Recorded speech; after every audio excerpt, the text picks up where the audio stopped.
Hello y'all on YouTube, this is Rob from Rob's Nerdy Knives. Today I have a very special review impressions of a knife that I acquired recently. This is the Microsoft Anax in black DLC. So DLC is diamond layered coating, and it's supposed to protect the titanium and the steel and give it an extra hardened kind of coating on there. So this knife was probably one of those purchases that you go and you're like, ooh, should I have bought that? But it just looked really cool. And it's a big boy. I'll tell you that much right now. This is not a small knife. But just to give you a little insight, I really like this knife. I mean, there's a few things I would like to change with it. And there's a few things I'd like to tune on this thing. But that's going to be a big endeavor if I decide to do that. Okay, so let's get right into this. So this is a Microtech knife, and typically you know Microtech for their OTFs, their out-the-front automatic knives. This, however, is a manual knife. It's a folding knife. So as you can see, I'm using the folder, and you just have to kind of make sure you get it low because it's a big blade. You know, you have to get pretty low to deploy that blade and to get the knife out. Now it is a front flipper. It's got some aggressive jimping up here that you can use, as you can see right here. So go like that and it does open. And the front flipper, that front fuller right here, if you get in, you can flip it as well. And it works really nicely. It's a big knife. The contoured shape on here is wonderful. This is an integral. This means this is one chunk of titanium cut out. All of this. Now this is an inlay right here. This is twill carbon fiber.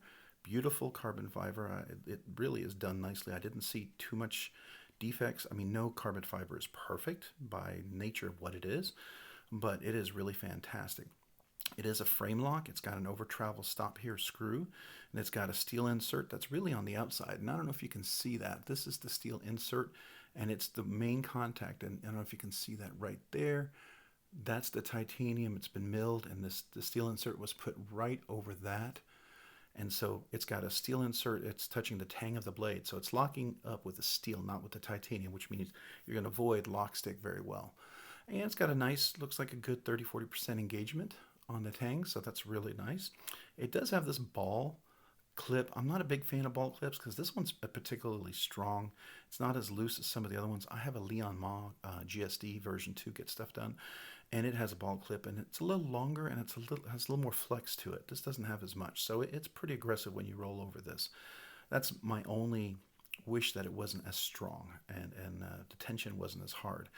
I guess you could, loosen it and bend it, but that gets dangerous when you're dealing with stuff like this, because you could, really damage it. And this knife it's not a cheap knife. So as you can see, it's contoured. The handle right here, even this right here is contoured. I don't know if you guys can see that, but right in here, there's a shape right there, and right here.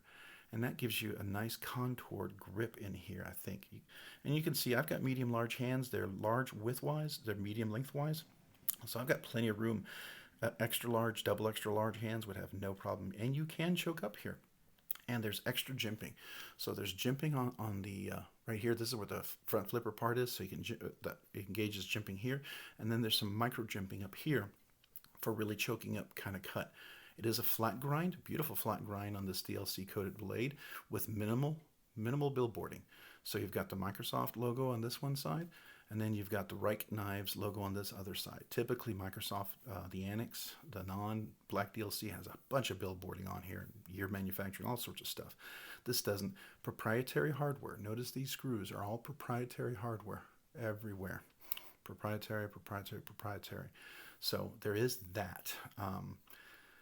This fuller is nicely cut out, and it does have some good engagement. It's sharp enough to use, as you saw when I first opened this. So that's really nice. This right here, the frame lock, if you will, is not too hard. It's easy to get to, and you can see right here, the cutout part is fairly easy to access. Now it is very aggressive jimping again, and I think the part of that is because it's a big knife. This is meant to be. This is meant, oh man, doing this sideways. Here we go. This is meant to be a knife you would use with gloves on. And so this aggressive jimping gives you some good traction with heavy duty gloves. So I can see that. And if that's the intent and purpose, that would work really well right here as well. and here as well, because your gloves will be able to get hold of that really nicely. It does have nice action. It does drop really well, as you can see. So once you close it, yeah, it closes very nicely. I do like that. And this right here kind of fits your hand in really well. And this clip, when you squeeze, do the squeeze test, it doesn't have any hot spots. It really doesn't dig into my hand because everything's nice and rounded right here. You can see that. And the very back. Now it does have a spot for a couple of lanyards. Now they're not your traditional lanyard. It's not a lanyard hole. I'm going to go and grab those real quick.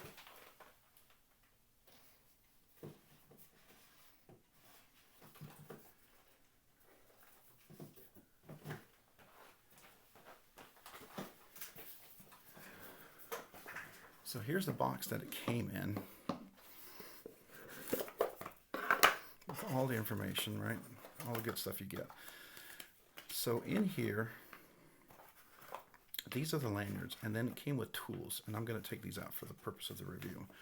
So as you can see, these are the proprietary tools. Now they fit into like a hex bit, so you could use another tool to do that. And it does engage, so I don't know if you can see that. This tool would fit right in there. You see that? So that's for the little one. And then the pivot here is going to be this one. Now there's two pivots on both sides. I don't know if this has if this pivot is captive so that it doesn't rotate on both sides. I hope so, because yeah, I mean, how would you lock it on the other side? Hopefully it's got like a little, on the pivot itself, part of it's flat, so it's captive in there. That's my hope, at least. Again, all these other ones fit right here, here, here, here. So there's two screws on the steel insert. The over travel stop has one. This back here, this is your stop pin, as you can see, and there's two screws on both sides. No other hardware on this side over here besides that. So that's the hardware. That's the tools. And then these are the lanyards that they include, and they screw right in here in the back. And so they go in like this. If I can figure this out. Yeah, you screw that in like that, and so they screw in, and I guess that's meant to be with gloves. You can pull that out. So I don't know the deal behind this. I don't know if this is supposed to be a glass breaker, if this is hardened carbide tip or something.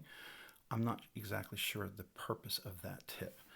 And then you have this one right here, which is more of a big ball, but it has some traction on there, and so that one would go in there as well.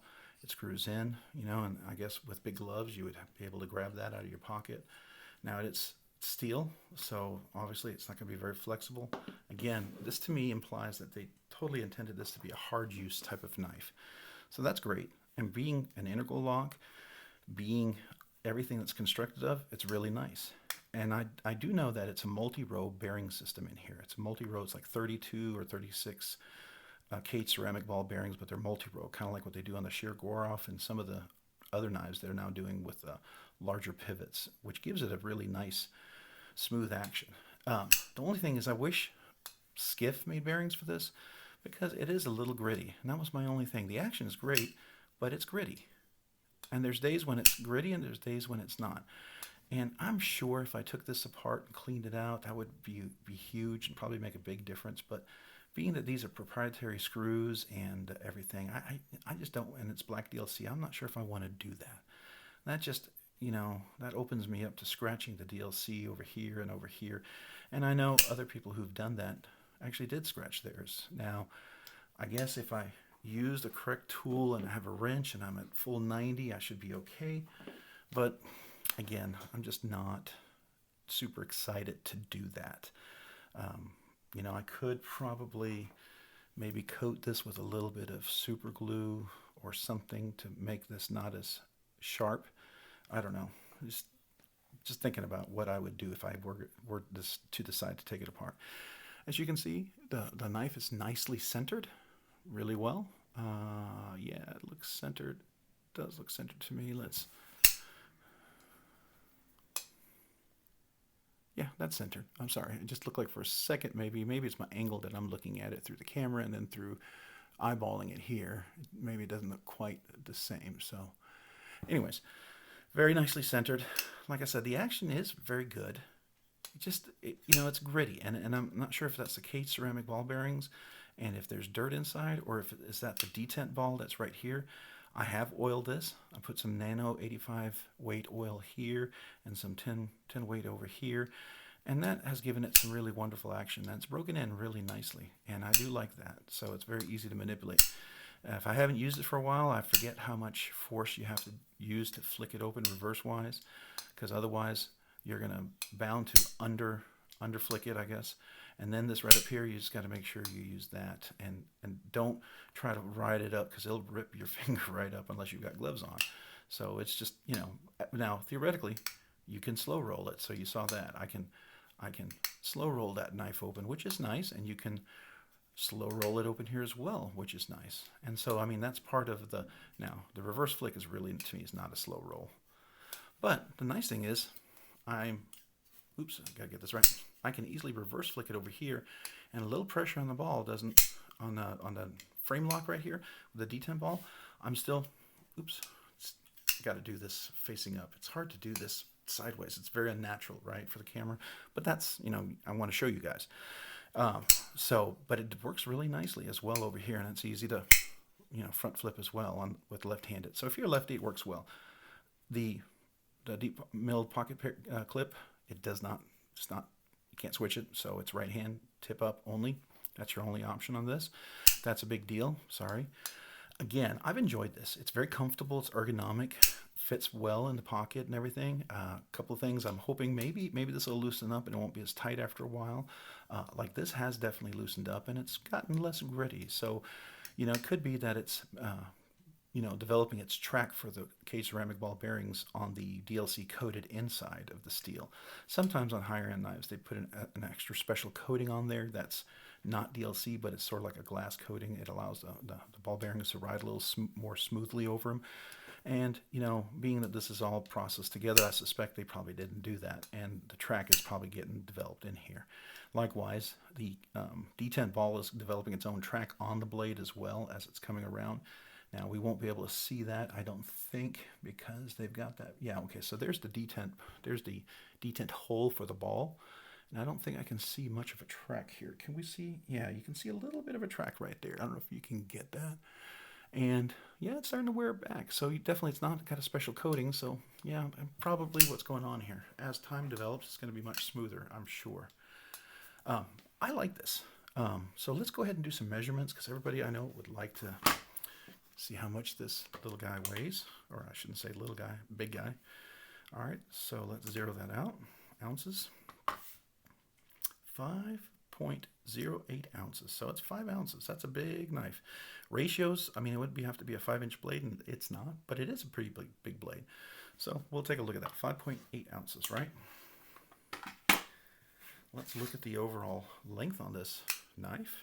We'll put it down here so you can kind of get, these are all inch scales, but I do have a ruler that gives us the actual measurements. So the blade, the cutting length is exactly, from what I can see from my measurement, is right at 3.5 inches, maybe a hair shy of 3.5 inches. The cutting length. It depends on if you measure it from here to here. It's definitely 3.5 inches. If you go from the very tip all the way to the base of the handle, it's about 3.75. Yeah, 3.75 inches. So not quite 4 inches, but still a very large blade. Then for the handle, if you go from where your hand typically fits, which is right here, all the way to the end, you've got about 4.5 inches, right? But if you choke up on this and you were to go all the way up here, you have 5 inches. That's a lot of space. Overall, the length of the knife, as you can see already, is about 8.5 inches. So it's a pretty big knife. Typically, I get knives around 7.5 to a little under 8 inches. So there you go. That's the length on that one. And let's go ahead and measure the thickness of the blade.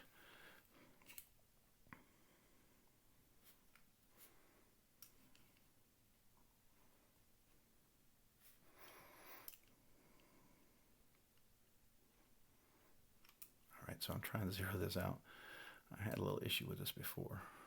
There we go. All right, so let's see what we got here. So 0.1, can you all read that?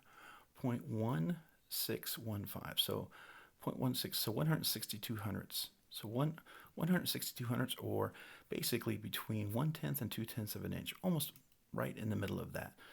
So that's a pretty thick blade, I would say, for as big as this is. It's definitely got some heft to it, right?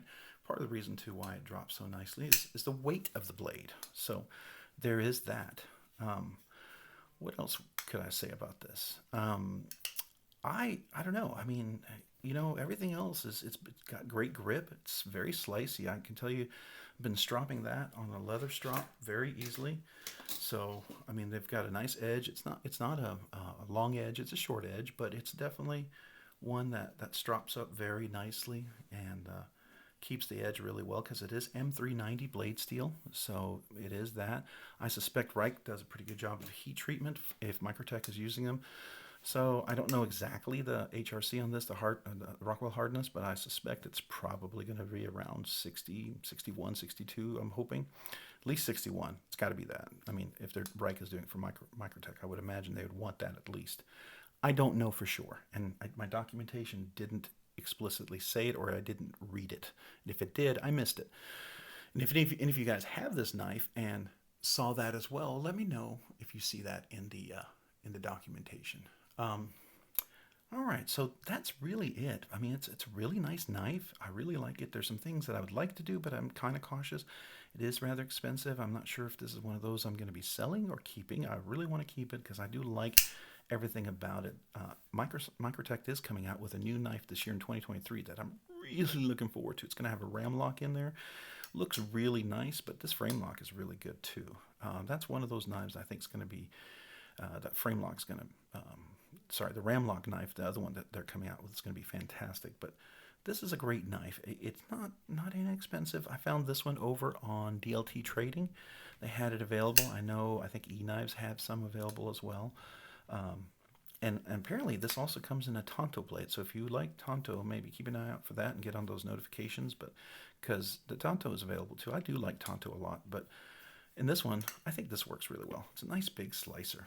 Nice flat grind, and the edge is fairly thin. I mean, it's not a super slicer, but it's a big workhorse kind of knife. Definitely going to be able to do some serious work with this one. Overall, my impression is I like this knife. It's going to be a recommended knife. It's a high-end recommended knife, absolutely. So definitely one of those that I think is highly recommended. Now, the history I know from this knife is that it was a Marathon custom that he did. So, it was very expensive. And they decided to bring this back as a production knife. And Reich Knives makes this for them in China. So it is a Chinese knife. It's Chinese manufactured, I should say. But it's, Microtech technology. And the way they're doing this, they want it to make this affordable. Even with it being made in China by a good OEM manufacturer, it's still expensive. If you had the custom build of this thing would be $2,000, $3,000, $4,000. I've seen some of these still for sale used from back in 2015, 2014, I think is when they had it.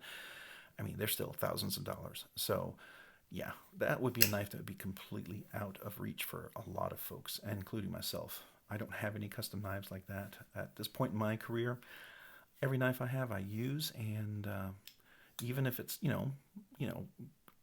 limited and conservative use, this would definitely be one of those. It's limited and conservative use. If I was going somewhere, I would have a little fifth pocket knife, probably something like my Civivi Baby Banter would be my fifth pocket knife in case I needed to lend that knife to somebody or cut something I didn't want to roll the blade on this puppy with.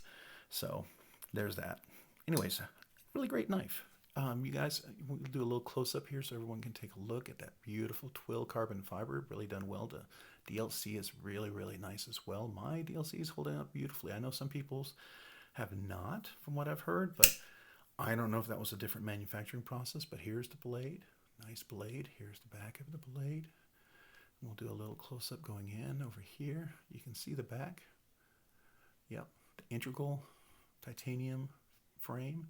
There's the frame lock. It's an integral frame lock as well. So this is called an integral frame lock because it's part of the frame. And this is an integral scales because they're one piece of metal. And it's cut out in here in the middle. And so in order to do that, they had to drill a hole here and here to put the pivot stop. And they probably have the pivot go through here as well, and then the frame, and just like I told you about before, not the over travel stop, but the steel insert is put here. It's on the outside because it would be really hard to do it on the inside there. And so that lays on top and then screws in. And then right here is an over travel stop, which is a screw that kind of allows it not to go too far out so you bend it. But yeah, that's it right there. Really nice knife. Really, really nice knife. If you guys have any questions or comments down below, feel free to post them. I'd love to hear your comments, your questions. I'll try to answer all of those. If you have any ideas or questions for future reviews, please let me know. I'd love to hear them, and I would love to incorporate that into my reviews as I'm learning. Also, if you found this content entertaining, of value, of worth your time, would you consider subscribing and then hitting the like button down below? I sure would appreciate it. It helps me to know my content's of value and helps me to continue making more content. And if you like this content and want to be notified of it, hit the notifications button. Also, check me out over on Instagram at robs_nerdy_knives. That's robs_nerdy_knives. Hey, thanks so much for watching today. Have a great day and a great week. Bye.